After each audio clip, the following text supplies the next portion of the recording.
Selamat siang Bapak Joko. Perkenalkan nama saya Daniel Samson Sibagariang dari kelas MJ504. Pada kali ini saya akan mempresentasikan terkait tugas semester mata kuliah manajemen risiko dengan judul Gangguan Operasional PT XYZ karena banjir besar yang melanda. Nah, pada kali ini saya akan membaginya ke dalam 3 bagian. Yang pertama, mengidentifikasi risiko utama yang dihadapi oleh PT XYZ. Yang kedua adalah dampak risiko terhadap keberlanjutan bisnis perusahaan. Dan yang ketiga, langkah-langkah mitigasi risiko untuk mengurangi dampak bencana yang serupa. Nah, yang pertama, menganalisis risiko utama yang dihadapi oleh PT XYZ.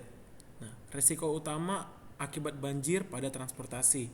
Nah, banjir dapat mengganggu jalur transportasi, menyebabkan keterlambatan pengiriman, dan meningkatkan biaya operasional. Jadi juga ini mempengaruhi terhadap waktu yang ditimbulkan dalam proses alur barang.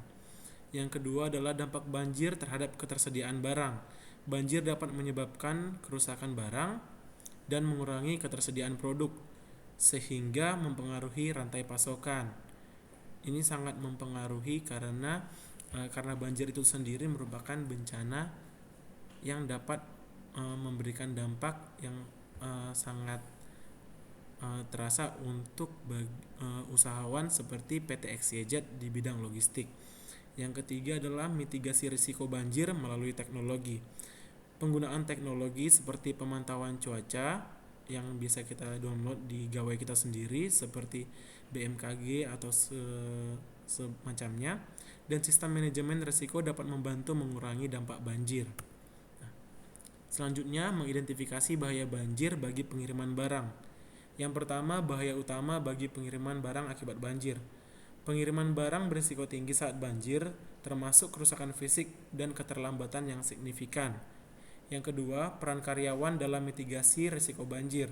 Nah, karyawan ini harus dilatih untuk mengenali tanda-tanda awal banjir dan melakukan langkah-langkah mitigasi dengan cepat. Misalnya dengan kurun waktu hujan yang sudah sangat lama, juga itu harus bisa diperkirakan oleh karyawan-karyawan atau petugasnya. Yang ketiga, dampak finansial dari risiko banjir, yaitu di bagian keuangan, yaitu kerugian finansial akibat kerusakan barang dan biaya tambahan pengiriman dapat berdampak pada keuntungan perusahaan. Seperti yang saya bilang tadi, bisa terkait karena barangnya yang rusak ataupun semacamnya. Dan yang keempat adalah strategi komunikasi dalam situasi banjir. Komunikasi yang efektif dengan pelanggan dan pemangku kepentingan selama banjir dapat membantu menjaga kepercayaan dan transparansi. Selanjutnya adalah potensi dampak banjir terhadap infrastruktur logistik atau barangnya. Nah, yang pertama, dampak fisik pada infrastruktur logistik. Infrastruktur seperti gudang yang kerendam dan fasilitas transportasi dapat mengalami kerusakan parah akibat banjir yang mempengaruhi operasional barang tersebut. Yang kedua, resiko aksesibilitas selama banjir. Banjir dapat mempengaruhi aksesibilitas jalur transportasi sehingga menghambat distribusi barang, dan ini juga mempengaruhi terhadap waktu pengiriman barang yang dapat mempengaruhi konsumen dalam menggunakan perusahaan ini di bidang logistik. Yang ketiga itu peran tim manajemen dalam perencanaan risiko banjir. Tim manajemen harus proaktif dalam merencanakan tindakan untuk meminimalkan dampak banjir terhadap infrastruktur. Dan yang keempat, mitigasi dampak banjir melalui desain infrastruktur. Nah, desain infrastruktur yang tahan banjir dapat membantu mengurangi kerusakan dan memastikan kelancaran operasional. Nah, ini juga terkait desain infrastruktur juga bisa ditiru seperti negara-negara maju yang mengalami krisis atau mengalami bencana banjir seperti menaikin ketinggian bangunan atau semacamnya. Selanjutnya pembahasan yang kedua, dampak resiko terhadap keberlanjutan bisnis perusahaan. Yang pertama, resiko keterlambatan dalam pengiriman barang. Banjir itu sendiri dapat menyebabkan keterlambatan signifikan dalam pengiriman barang akibat akses jalan yang terhalang dan transportasi yang terganggu. Yang kedua, strategi komunikasi dengan mitra logistik. Perusahaan perlu menjaga komunikasi yang baik dengan mitra logistik untuk menginformasikan tren dan pembaruan terkait risiko banjir. Jadi jangan sampai dari perusahaan juga hanya menunggu waktu karena juga mempengaruhi dengan mitranya. Yang ketiga, dampak pada ketersediaan barang di pasar. Keterlambatan dalam pengiriman dapat berujung pada kekurangan barang di pasar, mengganggu rantai pasokan dan mempengaruhi konsumen. Yang keempat, dampak pada ketersediaan barang di pasar. Dengan cara melakukan pemantauan cuaca secara berkala, dapat membantu perusahaan merencanakan langkah-langkah mitigasi dan respon yang lebih baik. Selanjutnya, analisis konsekuensi banjir bagi pengiriman barang. Yang pertama, evaluasi risiko operasional akibat banjir. Banjir dapat mengubah rute pengiriman yang direncanakan, menyebabkan perusahaan mengevaluasi kembali risiko operasional yang ada. Bisa seperti menggunakan jalan yang lain atau menggunakan alat transportasi yang lain. Yang kedua, dampak terhadap kepuasan pelanggan. Ini juga sangat mempengaruhi karena keterlambatan pengiriman barang yang disebabkan oleh banjir dapat berpengaruh negatif terhadap kepuasan pelanggan dan reputasi perusahaan di keberlanjutannya. Yang ketiga, dampak jangka panjang pada finansial. Kerugian finansial akibat pembatalan pengiriman dan biaya tambahan dapat menjadi konsekuensi jangka panjang yang perlu diperhatikan. Apalagi dalam seperti sekarang ini pengiriman barang seperti itu sudah ada asuransi atau biaya tambahan yang harus ditanggung oleh perusahaan PT XYZ dalam kasus ini. Selanjutnya yang keempat, peningkatan biaya operasional terkait banjir. Biaya tambahan untuk pengiriman alternatif dan penanganan barang dapat merugikan perusahaan dalam jangka pendek dan menengah. Nah, bagaimana banjir ini mempengaruhi waktu pengiriman barang? Yang pertama, perubahan waktu pengiriman yang diharapkan. Sudah pasti banjir dapat memperpanjang waktu pengiriman secara signifikan yang harus dipertimbangkan dalam perencanaan logistik. Yang kedua, penyesuaian rencana distribusi. Perusahaan harus melakukan penyesuaian pada rencana distribusi untuk mengakomodasi perubahan waktu pengiriman akibat banjir. Dan yang ketiga, risiko kehilangan barang dalam pengiriman. Banjir juga dapat menyebabkan kerusakan pada barang selama proses pengiriman, yang menjadi risiko yang harus dihindari. Apalagi bisa dikategorikan dalam termasuk barang yang hilang karena rusak dalam pengiriman. Yang keempat, penggunaan teknologi untuk mitigasi risiko. Dengan cara memanfaatkan teknologi dalam pelacakan pengiriman dapat membantu perusahaan mengatasi risiko waktu pengiriman yang meningkat.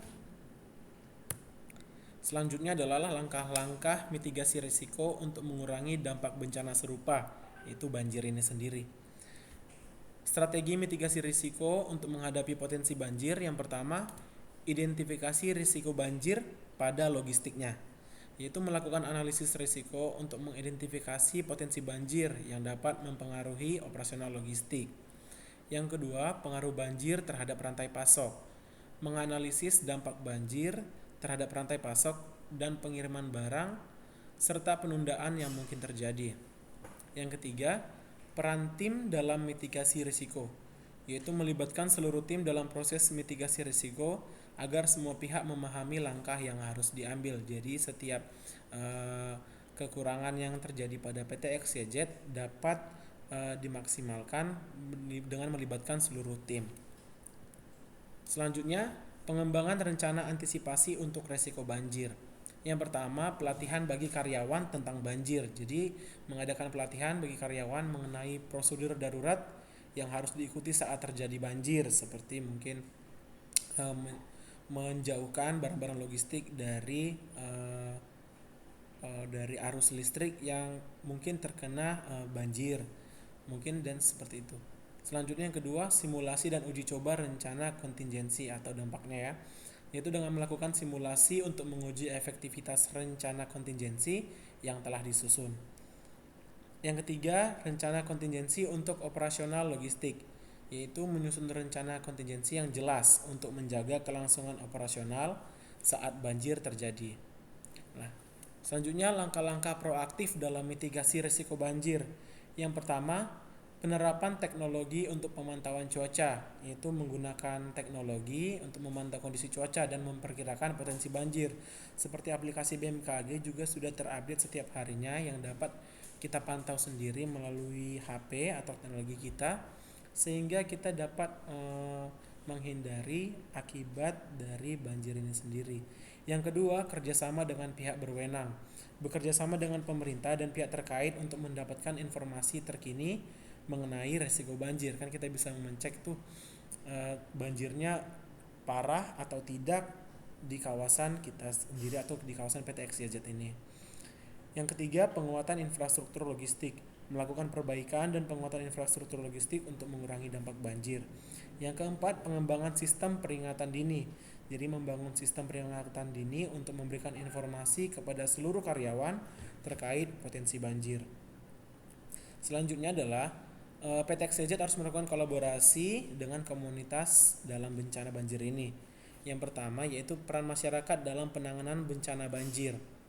Masyarakat memiliki peran penting dalam mitigasi dampak banjir melalui partisipasi aktif dalam program kesiapsiagaan dan respon bencana.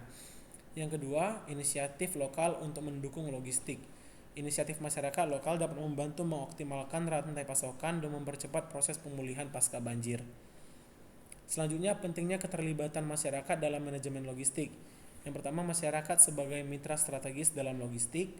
Keterlibatan masyarakat lokal dapat memperkuat strategi logistik dan meningkatkan ketahanan terhadap risiko bencana.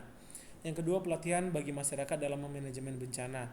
Pelatihan yang diberikan kepada masyarakat tentang manajemen bencana dapat meningkatkan respon logistik dalam situasi darurat.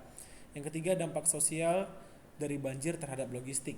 Banjir dapat menyebabkan kerugian sosial yang signifikan, mempengaruhi daya beli dan akses masyarakat terhadap barang dan jasa. Dan yang keempat, kolaborasi untuk mitigasi risiko bencana. Kolaborasi antara PT XYZ dan masyarakat dapat menciptakan solusi inovatif dalam mengurangi dampak risiko banjir. Nah, selanjutnya program tanggap bencana komunitas untuk mendukung logistik. Yang pertama, inisiatif berbasis komunitas dalam manajemen risiko. Inisiatif yang dipimpin oleh komunitas dapat membantu menyiapkan infrastruktur logistik sebelum, selama, dan setelah bencana. Yang kedua, peran relawan dalam logistik bencana. Inisiatif yang dipimpin oleh komunitas dapat membantu menyiapkan infrastruktur logistik sebelum, selama, dan setelah bencana. Yang ketiga, komunikasi efektif dalam program tanggap bencana.